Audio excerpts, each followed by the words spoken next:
eggs. I want all the eggs. Give me all the eggs, Nindeviled eggs. I want eggs right here. I want eggs right there. I want to have eggs almost anywhere. I want all the eggs that I've got right here. Give me all the Nindeviled eggs. Nindeviled eggs. Nindeviled eggs. Nindeviled eggs. Nindeviled eggs.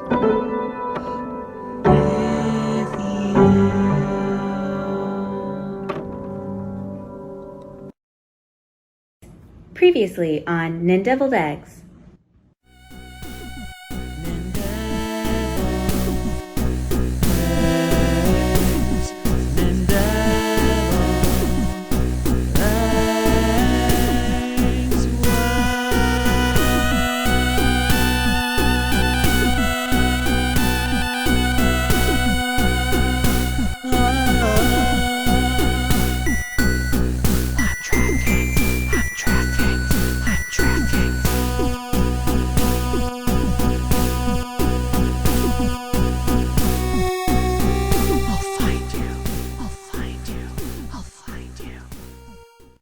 You guys ready for little Samson? Yeah! Here we go! Ahem. Did we time skip? What's going on? Hey there. Did you do this? I was actually having fun. Sorta. Did you ever think that maybe I was available to be in this video? I assumed you were busy chasing crayon alphabetizers. Again. Nah, I can't do that anymore. Court order. Look, let's just get on with the next game. Are you really not going to snap those guys back or something? Nope. Bye. Well, here goes nothing. Or something. Why do we say that? So here's Little Samson by Taito. Lightning strikes a mountain, and then a wizard guy zaps some soldiers before the king, who is an excellent chewer, dispatches a bunch of birds who will then deliver summons to the titular character, a dragon named Kikara, Gam, who was a golem, and KO the mouse. Yeah, a mouse named KO! Don't mess with this mouse! So the game starts off, and you get to pick whichever character you want to try out first. Kinda Mega Man style. Naturally, they want you to probably do them in the order shown, but forget that. I'm gonna start with KO. Yeah! I am playing as a mouse. And not just any mouse. KO mouse. He drops little explosive pellets and can attach himself to surfaces for climbing and even go upside down. Don't mess with the mouse, the KO mouse. What does KO even stand for, I wonder? In the comments right now, type your answer. He's an A-OK KO mouse. Yeah! Next, you choose one of the other three characters, so let's do this golem guy. I do like how this guy can attack in all four directions, but he's slower than frozen molasses walking to school. Uphill, both ways. That's how we did it back in my day. Everything was uphill throughout the day. The tectonic plates shifted so that you were always going uphill. Oh, and check out these structures. They look like painful lollipops. Whatever it is, I think I see, impales my tongue until it bleeds. Next, we grab Kikara, and this dragon has a demeanor of damage. He shoots a fire projectile that has a curve to its trajectory, and he can fly, for a little while. Clearly, this character is going to enable us to get through some gaps. He's kind of the Little Samson equivalent to Princess Toadstool from SMB 2. Also, thanks Taito for the small jump scare. Last, we do the intro stage for Little Samson, but what makes him so little? Yeah, I mean, isn't Samson like a biblical figure whose strength was proportional to the length of his hair? Didn't he kill a lion with his bare hands? Didn't he fight an army using the jaw of a donkey? The jaw of a donkey? Tickety donkey honk, he honk. Here comes Samson with the donkey jaw. Weren't his eyes gouged out after someone cut his hair?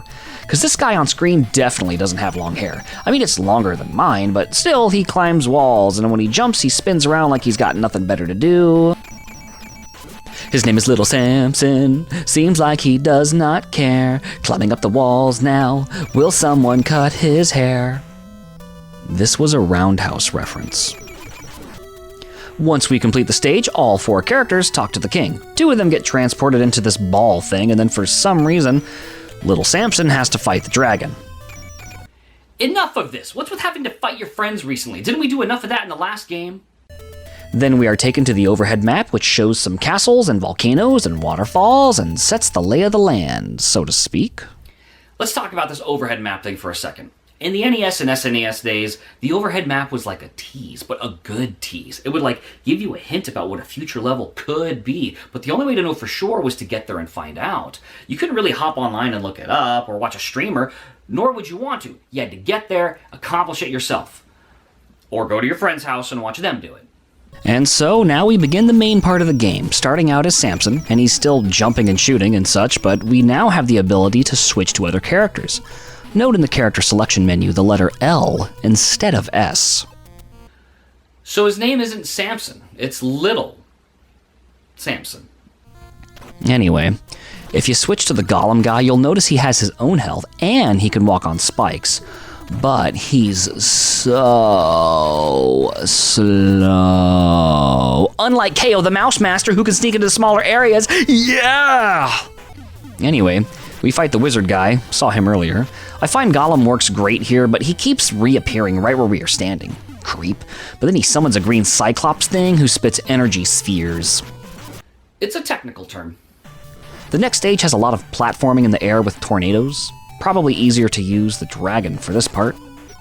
Then some waterfall platforming using leaves as a convenient and safe mode of transportation. Then you go into a fight with this waterfall lady, but if you drop down, you advance to another area.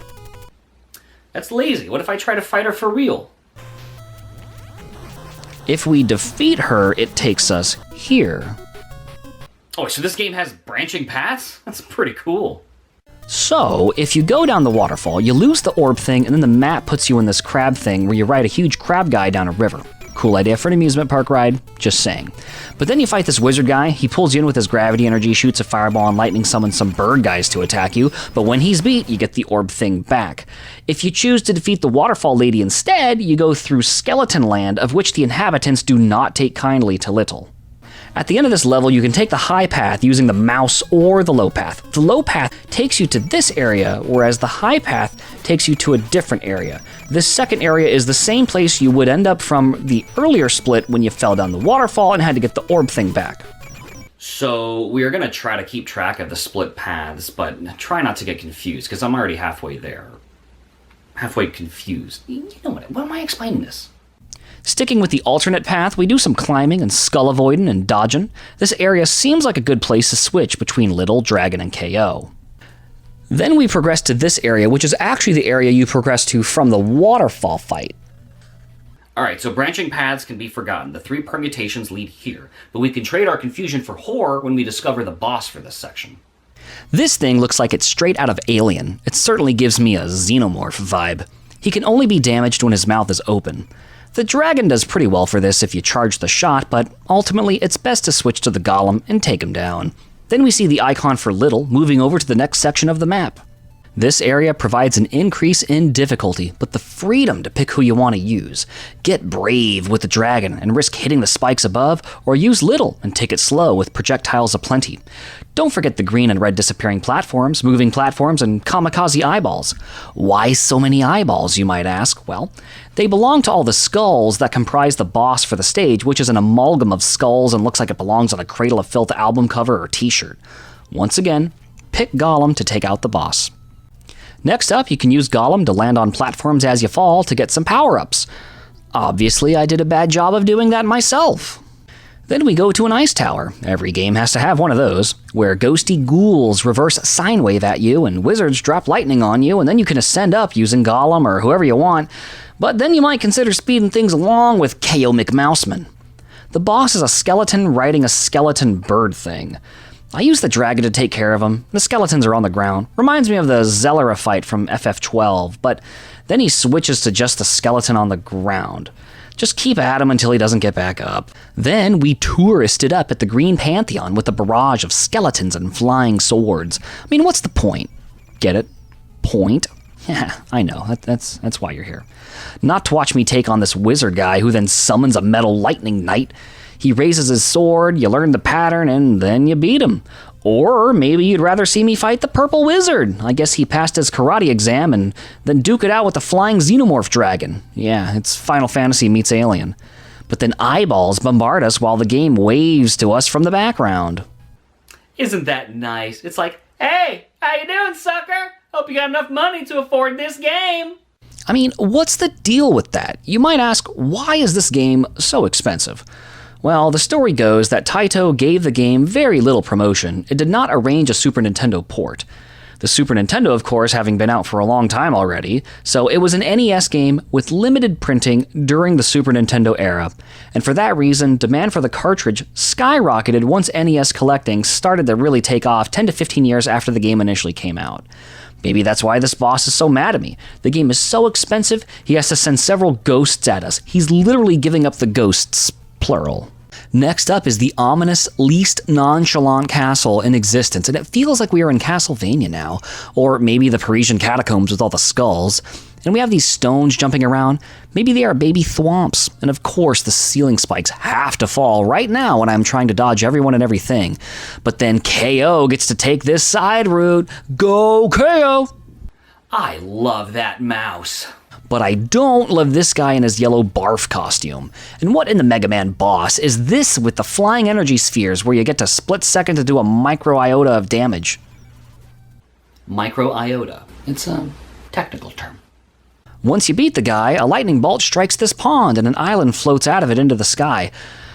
Apparently that's all it needed to do that. And this doesn't look scary at all. Lightning seems normal, you know. Wait. So what if a lightning storm came along normally, unrelated to the game? It would be like, uh-oh, there's a storm. Everyone hang on, we're about to take off again. It seems poorly designed. Speaking of design, the interior designer of this place is probably Danny Filth. Did I already make a reference to the Parisian catacombs? And I noticed the health of all my guys is way lower. Not sure when or why that happened. And check out the walls. They look like they're made out of mold or kiwi fuzz or moldy kiwis which still have all their fuzz. Oh, and look who we get to fight again. Ghoulie McGhostfaced. And then the creepy Cyclops guy again. His orb things require some maneuvering, and then I bring Gollum guy out to deliver the final blow, cause he's cool like that. And then it's a revisit of Senator Night Lightning, followed by off-brand Ridley. And then we finally reach the last boss. At least I really hope that's the case.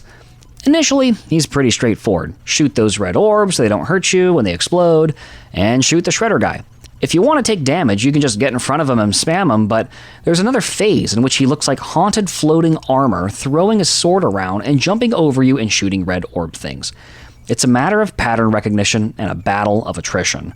With patience, decent reflexes, and luck, you'll take out this Mega Man boss wannabe, feel good about yourself, and then of course the ground starts shaking because nothing is ever really over, right? No, of course not. It's a Metroidvania. Now that you've beat the bad guy, you gotta get yourself out of here. And of course, everything is falling apart because video game logic. So, switch between Gollum and KO to get through here. Keep moving, use potions if necessary, dodge what you can. Gollum is kind of a bad choice here probably, but get to the top. If you take damage, you can move through this barrier to this last cutscene where the boss stabs Little before the dragon buddy takes him off screen. Little is all like, what? And then our dragon friend carries Little across the credits and landscape. You know, they probably could have done this part the entire time. And where are Gollum and KO? Of course, there they are in the next screen where the king is all satisfied and happy that the kingdom is all back to good or something. Then the lady dances, a few logos, and we get the final screen. Although Gollum looks like a weird elephant, and KO the mouse also looks like a small elephant. You know what? This game is a ton of fun. I highly recommend it. It might be a little tough for some people, but that's okay. The last thing I played that was this much fun was probably Kirby. But I cannot condone shelling out that amount of money to get this cartridge, so play it however you can, and I'll see you next time.